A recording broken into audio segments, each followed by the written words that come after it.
అది తమిళనాడు ట్రెండ్స్ మొత్తానికి విజయ్ అధికారం చేపట్టే దిశగానే ప్రస్తుతం ట్రెండ్స్ కనిపిస్తున్నాయి. డిఎంకే 3వ స్థానానికి పడిపోవడం అనేది ఇక్కడ అనూహ్య పరిణామంగా చెప్పాలి. ఏఐడిఎంకే 2వ స్థానంలో ఉన్న సిచ్యువేషన్ ప్రస్తుతం ఇప్పటివరకు అందుతున్న అప్డేట్ ప్రకారం చూస్తున్నాం. అమర్ గారు ఎలా విశ్లేషించాలి? Vijay is coming in to the power. ఇప్పుడు ఏమవుతుంటే యాక్సిస్ మై ఇండియా చెప్పింది కరెక్ట్ అవుతున్నది. ప్రదీప్ గుప్తాకు అభినందనలు. కానీ ఇది కూడా బీజేపీ పాకెట్లో పడ్డట్టే భావించవచ్చు. ఎందుకంటే ఏఐడిఎంకే సెకండ్ ప్లేస్లోకి వచ్చింది. బీజేపీతో టై అంటే బీజేపీతో అలయన్స్లో ఉన్న ఏఐడిఎంకే సెకండ్ ప్లేస్లోకి వచ్చింది. రేపు ఏమన్నా విజయ్కి అనే టీవీకే పార్టీకి ఏమన్నా సీట్లు అటు ఇటు కొంచెం తగ్గి సపోర్ట్ కావాల్సి వస్తే బీజేపీ ఏఐడిఎంకే ఒకవేళ సైద్ధాంతిక వైరుధ్యం నాకు బీజేపీతో ఉంది అన్న విజయ్ అటువైపు మొగ్గు చూపుతాడా, లేదంటే డిఎంకేకి వెళ్ళే అవకాశం కూడా ఉండొచ్చా ఉండకపోవచ్చా? డిఎంకే వైపు వెళ్తాడని అనుకోవడం లేదు. అంటే నా అంచనా ప్రకారం ఏంటి అంటే ఏఐడిఎంకే సెకండ్ ప్లేస్లో ఉంది. ఏఐడిఎంకే సపోర్ట్ తీసుకొని బీజేపీ సెంట్రల్లో అధికారంలో ఉంది కాబట్టి బీజేపీతో అతను అక్కడక్కడ మాట్లాడిండొచ్చు ఒకటి రెండు మాటలు. కానీ అతనేం పెద్ద ఇప్పటిదాకా రాజకీయాలను వాడేం కాదు, క్లీన్ స్లేట్, కొత్తగా రాజకీయాల్లోకి వస్తున్నాడు.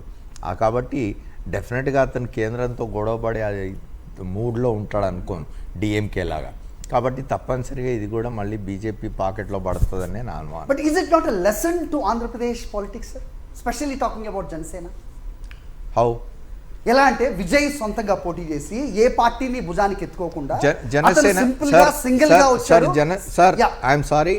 జనసేనకు టీవీకేకు మీరు పోలిక పెట్టడానికి నా క్వశ్చన్ మీకు అర్థం లేదు సార్. ఇది ఒక రకమైన వ్యతిరేకత భావం ఇటు కాపు ఓటర్లో, ఒక సామాజిక వర్గంలో, లేకపోతే పవన్ కళ్యాణ్ని బలపరిచిన వాళ్ళలో, అతను సీఎం కుర్చీలో కూర్చోవాలని ఆశించిన వాళ్ళలో ఇది ఒక సంకేతాన్ని ఇవ్వట్లేదా?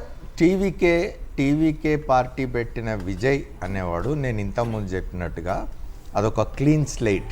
ఇప్పటిదాకా రాజకీయాలతో సంబంధం లేదు.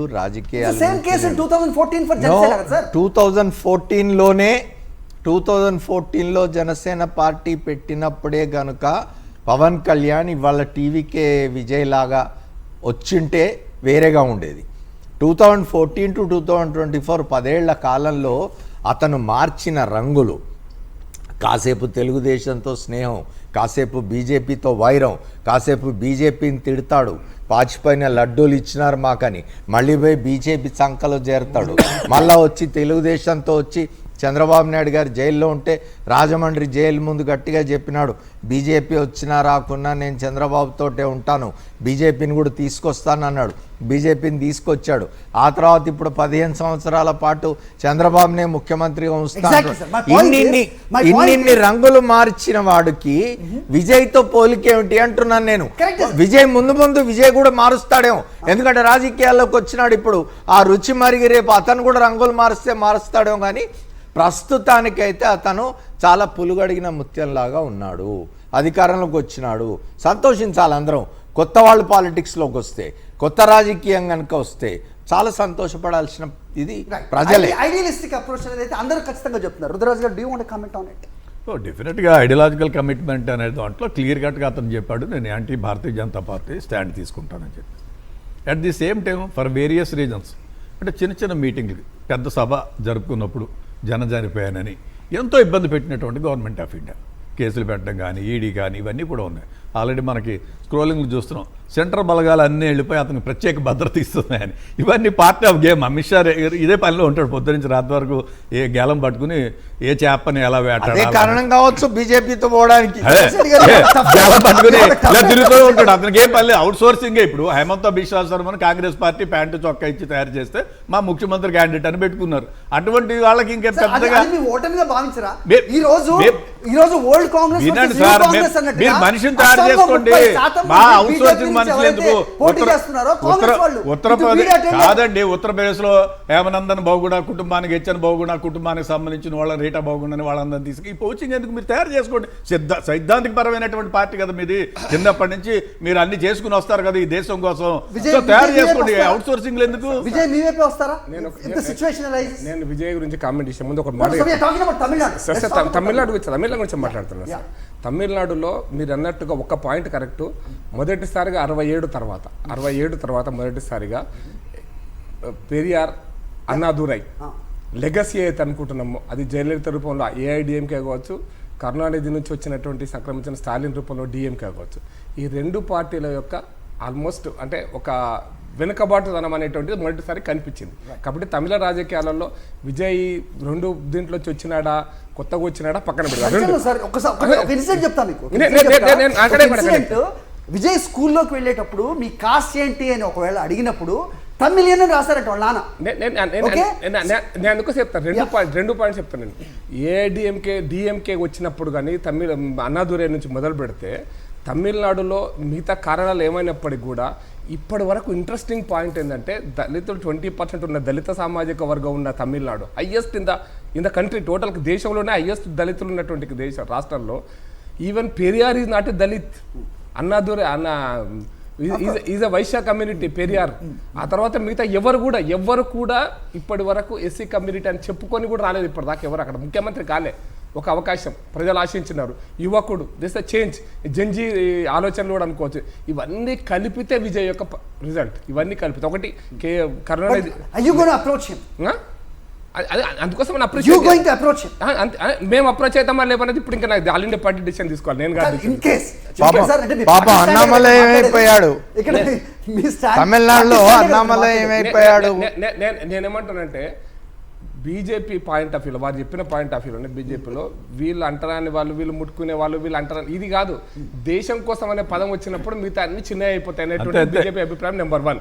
నేను క్లారిటీ ఇస్తాను. చూసారు కదా ఆపో రాజ్యసభ సభ్యులందరినీ దేశం కోసం ఇలాగా కమండలో నీళ్లు మీరు మాట్లాడినప్పుడు నేను ఇంటర్వ్యూ కావాలి సార్. మీరు మాట్లాడితే ఇంటర్వ్యూ కావాలి సార్, చెప్పండి.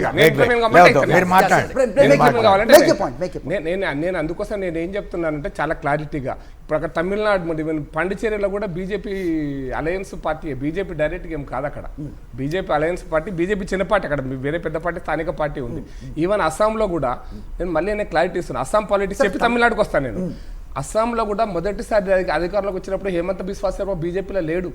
ఇది గుర్తుపెట్టుకోవాలా. మేము అధికారంలోకి వచ్చినప్పుడు మొదటిసారి మా ముఖ్యమంత్రి అప్పుడు హేమంత్ బిశ్వా శర్మ మా పార్టీలో లేడు. ఆ తర్వాత వచ్చినాడు, ఆ తర్వాత ముఖ్యమంత్రి అయినాడు. మా పార్టీలోకి వచ్చిన తర్వాత మా చాయిస్ అవుతుంది కానీ మా పార్టీలో ముఖ్యమంత్రి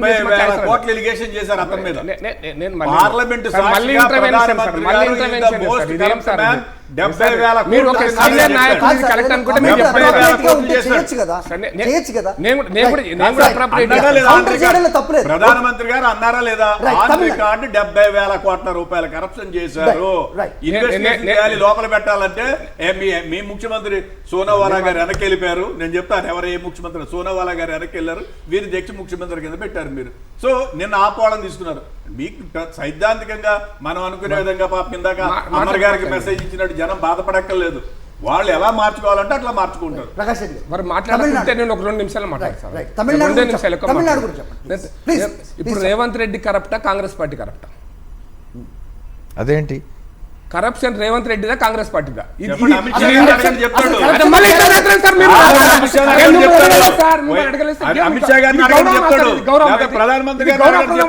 చర్చ అనుకుంటే గౌరవప్రదం. ఇది చర్చ. నేను మిమ్మల్ని అడుగుతున్నా, ఇది గౌరవం. కాంగ్రెస్ గౌరవం ఇదే, కాంగ్రెస్ గౌరవం.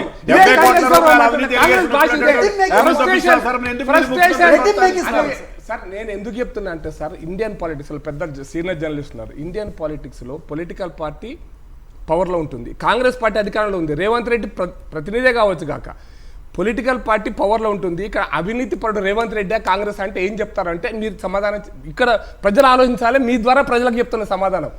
కరప్ట్ ఎవరు? ఇప్పుడు బీజేపీ ముఖ్యమంత్రి కరప్ట్ అయితే బీజేపీ కరప్టా, ముఖ్యమంత్రి కరప్టా? చెప్పండి. డబ్బులు అదే మాట్లాడతారు.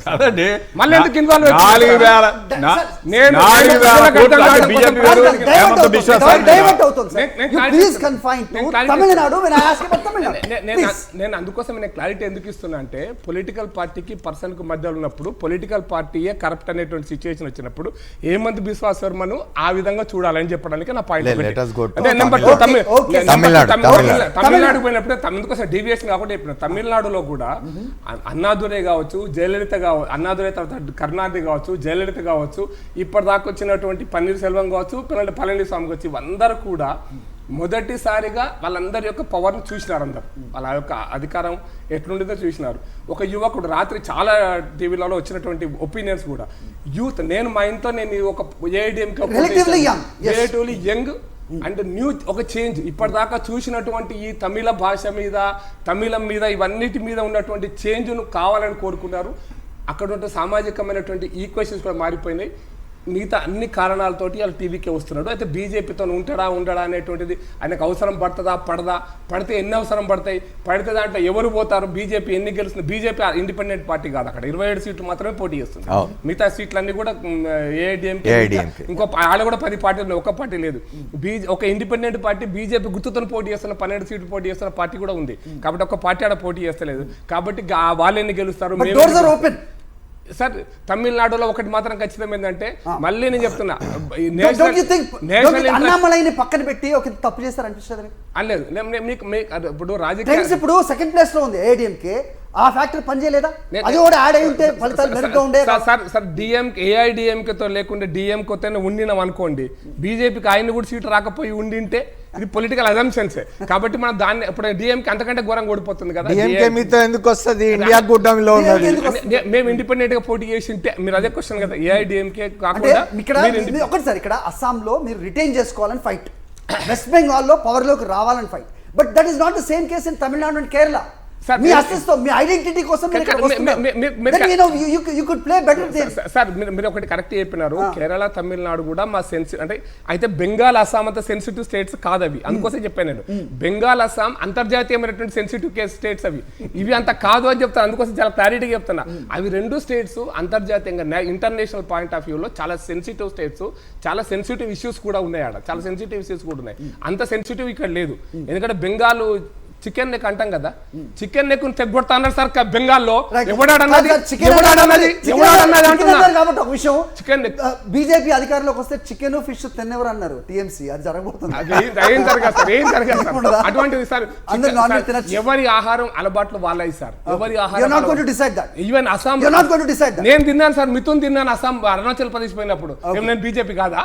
ఇది అంటే ఆహారపు అలవాట్లు, డ్రెస్సింగ్, ఇది బీజేపీ డిసైడ్ చేస్తారు. ఈవెన్ సాంస్కృతికమైన నువ్వు ఇట్లా బొట్టు పెట్టుకో, పూజ, ఇది కాదు ఇష్యూ.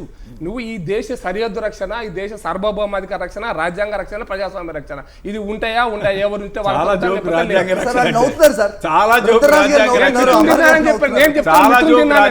నేను మిథున్ తిన్నానని చెప్తాను, ఎనిమల్ తింటారు అక్కడ, నేను తిన్నానని చెప్తాను. అయితే తప్ప అయితే నేను ఏమంటే వాళ్ళ అలవాట్లను గౌరవించాల్సిందే. మేఘాలయలో ఒక రకమైన అలవాట్లు ఉంటాయి, గౌరవించాల్సిందే. మన దగ్గర కూడా చాలా మంది ఇది తినమంటారు, అది తింటామంటారు, గౌరవ